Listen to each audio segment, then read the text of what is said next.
Buenas Hola, tardes, ¿cómo le bienvenido. va? ¿Cómo estás? ¿De dónde nos acompañas? De Argentina, Qué rico, ¿qué parte de Argentina? Buenos Aires, provincia somos nosotros. Excelente, bueno, yo soy Laura Escobar, soy la sobrina de Pablo, hija de Roberto Losito en la serie El Peluche. Acá pues nosotros compartimos una historia muy diferente de nuestra familia, apoyándonos de fotografías inéditas y de artículos originales. Tenemos nuestra tienda de souvenirs, pero nuestro mayor atractivo está en la parte de adentro donde tenemos un museo. Allí compartimos fotografías inéditas, artículos originales que se han atesorado durante muchísimos años por parte de mi familia y que nos interesa que te lleves una buena historia. Finalizando el recorrido, yo estoy acá afuera. Si tienes alguna pregunta, si te quieres tomar una foto conmigo o adquirir algún souvenir y quieres que te lo firmes con mucho cariño, así que si deseas ingresar, Perfecto, ahí vamos a ingresar. Gracias. Puedes tomar tus fotos de estos videos. Si quiere que te tome foto o video en cualquier lugar del museo, con todo gusto. Ok, No hacemos apología al delito. Sí. Se te cuenta una historia más desde lo familiar. claro. Y quiero empezar por acá con fotos de su vida temprana. Pablo Escobar nació el 1 de diciembre de 1949 Sí. en zona rural del municipio de Río Negro, cerca del aeropuerto internacional, vereda Pantanillo, donde tú aterrizaste muy cerquita. Él viene de una familia humilde, vivía en una pequeña parcela agrícola. 1956 llegan al barrio Boston en Medellín, ahí hace su primera comunión. También termina su escuela primaria. En 1959 se muda al barrio La Paz del municipio de Envigado, queda al sur del área metropolitana. Termina su escuela secundaria 1969, Liceo Lucrecio Jaramillo. 20 años recién cumplidos. Según sabemos, se inscribió a la universidad, pero nunca atendió clases. Empezó robando lápidas con su primo Gustavo Gaviria. Sí. Iban a los cementerios, robaban las lápidas más grandes, se pulían, las revendían. El precio del mármol entre 70 y 71 estaba muy alto. Primera vez arrestado en 1974 después de robarse un coche. 1975 ingresa en el mundo del microtráfico, traficando localmente marihuana y cocaína. 1976 es arrestado por segunda vez bajo la posesión de 39 libras de cocaína por aquel artículo de un periódico local. Estuvo 5 meses en prisión. Y cuando Sí. salió fue hasta Cali con su novia Victoria Eugenia Nao, conocida como La Tata. Ellos no pudieron casarse en la arquidiócesis de Medellín, ningún párroco accedió a hacerlo. La razón, ella era menor de edad, tenía 16 años, Sí. Pablo 27. Juan Pablo Escobar, su hijo, nace en 1977, ya en ese momento el cartel de Medellín se había formado. Por acá te quiero mostrar fotos del legado que dejó Pablo en Medellín. Él lideraba una fundación en Medellín llamada Civismo en Marcha.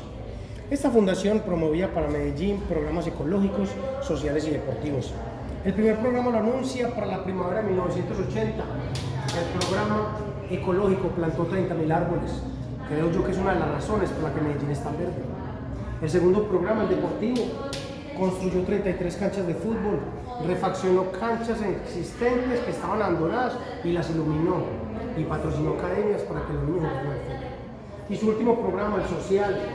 En mayo de 1981, el Tugurio de Moravia fue destruido por un incendio. ¿Sabes qué es un tugurio? No, Un barrio de invasión. sí. El Tugurio de Moravia, ubicado en la Comuna 4, fue destruido por un incendio. Al día siguiente, Pablo visita a esta comunidad afectada, les lleva ropa, alimento, dinero y les prometió una casa nueva. Sí. Civismo en Mancha quería construir 1.000 casas para la gente más pobre y así reubicar a esta gente de la Comuna 4 a la Comuna 9. Construyó 443 casas y todas estas familias votaron por Pablo para las elecciones parlamentarias de 1982. Escobar fue electo como representante de la Cámara Secundaria por el partido Renovación Liberal. En Colombia el periodo para Senado y Cámara es de 4 años. Él estuvo solamente 2. La última sesión plena del Congreso de 1983, el ministro de Justicia, Rodrigo Lara Bonilla, mostró fotos, pruebas, archivos, documentos que daban fe de que Escobar no era ese exitoso, altruista, hombre de negocios, industrial, ganadero y filántropo, como había reconocido y como había financiado su campaña política. Sin mediar palabra, se retiró del recinto y fue su último día como senador. Luis Carlos Galán, el político más querido en la historia de Colombia, lideraba las encuestas para las elecciones de 1990, asesinado un año antes, agosto de 1989. bueno, que fue el año más violento en la historia del país. En ese año, más candidatos presidenciales, jueces, magistrados, policías, civiles, reporteros, Guillermo Cano Izaza, director y fundador del Espectador. Y en ese mismo año se dio el bombazo del avión de Avianca. El reemplazo de Galán iba a abordar este vuelo comercial como candidato, pero a él le advirtieron que un riesgo de bomba nunca lo abordó. Yo todavía me pregunto por qué ninguna autoridad canceló el vuelo y evacuó ese avión. 107 personas murieron, incluidos 2 reporteros norteamericanos. La última vez en prisión, pero en su propia prisión, la que él construyó en un tiempo de 3 meses aproximadamente y que recibió el estatus de cárcel de máxima seguridad de la catedral, que no era más que una prisión de lujo. Aquí vamos a ver objetos originales de Pablo, estaban en la hacienda Nápoles. Quiero empezar con estos billetes de Colombia. Pablo los utilizaba cada que enviaba correos humanos. Una vez el mensaje estaba escrito, como se ve acá, Pablo tomaba un billete de cualquier denominación y lo partía en 2 siguiendo un patrón irregular de corte, como se ve acá. Guardaba una de las mitades y le pegaba el mensaje en la otra mitad. Y esperaba que su remitente le enviara el mensaje de vuelta con esa misma mitad, ya que él iba a juntar las 2 mitades para entender que la persona correcta le envía el mensaje indicado. El servicio postal interceptó sus cartas y la policía sus teléfonos. Por eso utilizaba correos humanos y palabras mensajeras.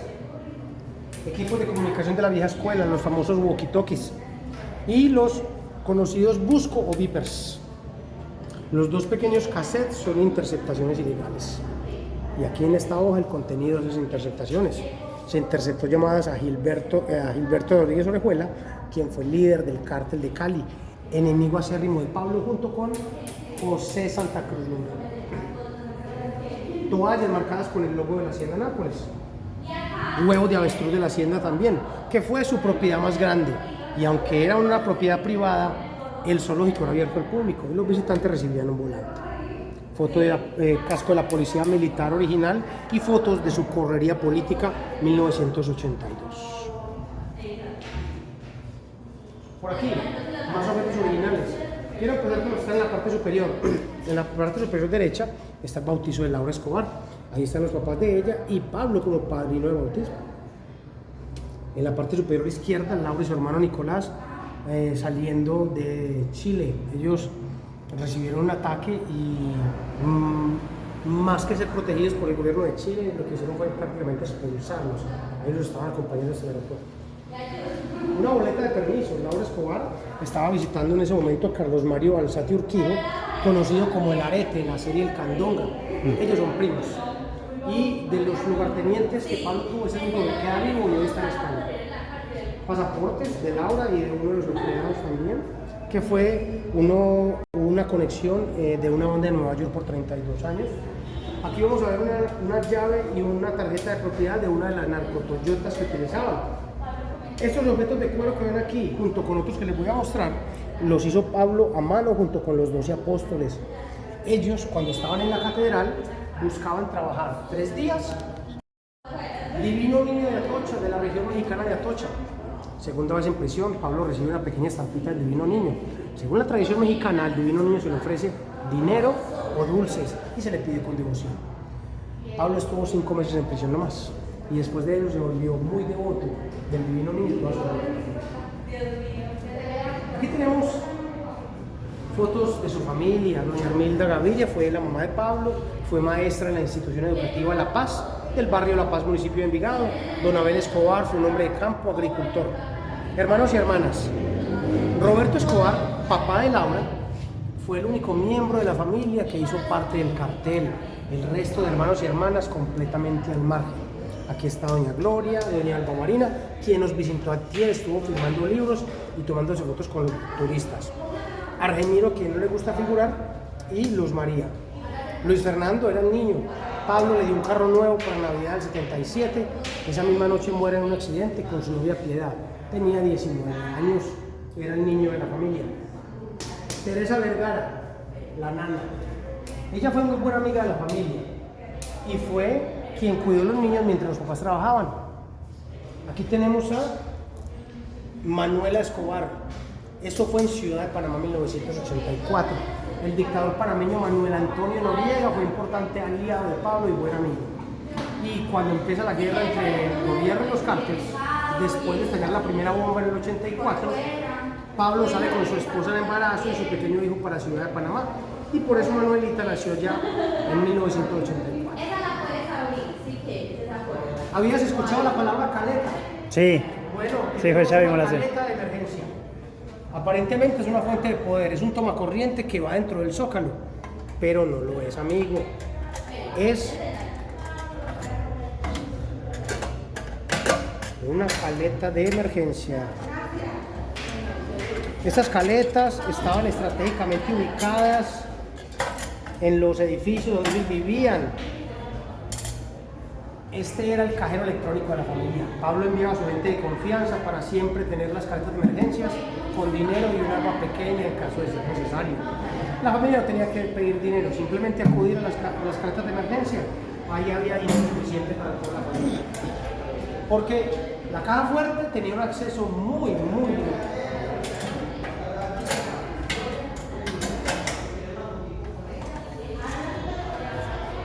Mira, esta silla es original de la Hacienda Nápoles. Pablo y su hijo compartiendo un desayuno en uno de los comedores de la Hacienda Nápoles, que era su rancho más grande. 3.000 hectáreas, 10 casas, 27 lagos artificiales, 100.000 árboles frutales, 700 empleados, 100 vehículos entre carritos de golf, buggies, botes, motocicletas y 4x4. Una réplica de Jurassic Park a escala real hecha por un artista y un excéntrico zoológico privado que Pablo trajo desde diferentes lugares, mayormente desde circos y zoológicos en Texas, aunque se presume que muchos de esos animales llegaron desde Mozambique y Zimbabue. Pepe y 3 hembras llegaron en 1979. Se reproducen sin control y escapan de los lagos artificiales al río Magdalena y continuaron reproduciéndose. Hoy en día tenemos alrededor de 150 individuos de la segunda y tercera generación viviendo salvajes en el río Magdalena. Colombia es el único país en el mundo donde puedes avistar ese tipo de especies en estado salvaje, pero fuera de África. Caja fuerte original, 2.2 toneladas de peso, estaba en el penthouse del edificio Mónaco. Lo que hay adentro no es original, pero simula lo que se guardaba. Los vidrios quebrados simulan diamantes o brillantes, los papeles didácticos, el efectivo. Era así como contrataban mujeres para que contaran el dinero y no se lo fueran a robar. Pero llegó a ser mucho dinero por contar y el cártel de Medellín solicita que los pagos sean hechos en billetes de alta denominación y empiezan a llegar billetes así, empacados en pagos de $100. En un momento dejaron de contarlo para pesarlo. Tenían unas cajitas donde por defecto cabían los fajos. Si la caja pesaba 3 kilogramos, era $1 millón. Aunque no lo creas, amigo, el 20% de los billetes de $100 del mundo estaban en Medellín.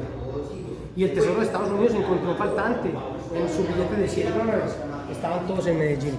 Ahora, algo muy interesante con este contexto es que incluso las cosas les resultaban mucho participar por el canal. Pero es algo que más adelante... Lo único que hay réplica dentro del museo son los vehículos. ¿Qué pasó particularmente con los carros? Los originales fueron destruidos durante el bombazo del edificio Mónaco de carreras. En 1979, El partido político fue creado por 2 personas. será la primera edición de la Copa Renault. Para ese año, 1979, Pablo compró una flotilla de vehículos 0 kilómetros, Renault 4, los llevó al garage para modificarlos y quedar listos para competencias. En ese mismo año pagó 50 fines de semana del Hilton en Bogotá y el penthouse y todo el último piso. Para eso, esquema de seguridad, equipo de carreras. Volaban en helicóptero, Medellín-Bogotá, se hospedaban en el Hilton, iban al autódromo de Tocancipá, afuera de Bogotá. Corrían los circuitos, entrenaban un lunes en la mañana. Ahora al final te voy a dejar un espacio para que tomen las fotos. Ok. Y subes los videos, Sí. de los carros, la moto, el así, ¿vale? Bueno, aquí, residencia principal, edificio Mónaco, Construido como un búnker en 1985, solo para él y su familia. Pablo vivía en el penthouse con su esposa e hijos. Y el resto de los pisos para amigos, hermanos, papás y familiares. Solamente la familia. Gustavo Gaviria, su primo hermano. Esquema de seguridad, nadie más. 13 de enero de 1988, 5:13 de la mañana. Un camión cargado con 700 kilos de dinamita detonó fuera de la entrada. Pablo no estaba ahí, pero toda su familia sí. Y la más afectada fue su hija, Manuela Escobar, quien perdió el 70% de la audición después de la explosión. Tenía 4 años. Fue tan grande el cráter que cabía un tractocamión en el cráter. Y todos los vidrios en 1 kilómetro a la redonda destruidos. Confiscado por el gobierno y abandonado hasta 2018, cuando fue finalmente demolido para construir el Parque Memorial Inflexión. Es el único lugar donde las víctimas tienen una compensación social, ubicado en la Comuna 14, barrio Santa María de Los Ángeles, el Poblado. ¿Tú ya fuiste a Guatapé? No. ¿No? Si vas a ir, te recomiendo que tomes el paseo en bote. Los llevan a la Manuela, una de las casas de verano que hizo Pablo en Guatapé, Sí. con el nombre de su hija Manuela. La propiedad nunca la disfrutó la familia. Esta la bombardearon los Pepes, Sí. días antes de que la familia hiciera una inauguración oficial. Confiscada por el gobierno y estuvo abandonada hasta el año pasado. Cuando el gobierno ya por fin la vendió, se debería utilizar el dinero para compensar a las víctimas. Desafortunadamente termina en bolsillos que no debería. Esta es la misma foto del cuadro de la Hacienda Nápoles. Sí. Voy a voltear la foto así, de manera vertical, para que puedas ver la forma de la P de Pablo en la casa y en la piscina. ¿Sí la ves? Sí. Parte de una colección de objetos precolombinos que tenía Victoria Eugenia, la esposa de Pablo, en uno de los apartamentos en el edificio Mónaco. Uno de los carritos de golf, como parte de los 100 vehículos, para recorrer largas distancias. Había carros de golf disponibles para todos los visitantes. Pablo y su esposa en la Hacienda Nápoles también. Pablo, campaña política al Congreso, 1982, y ya aquí como senador electo.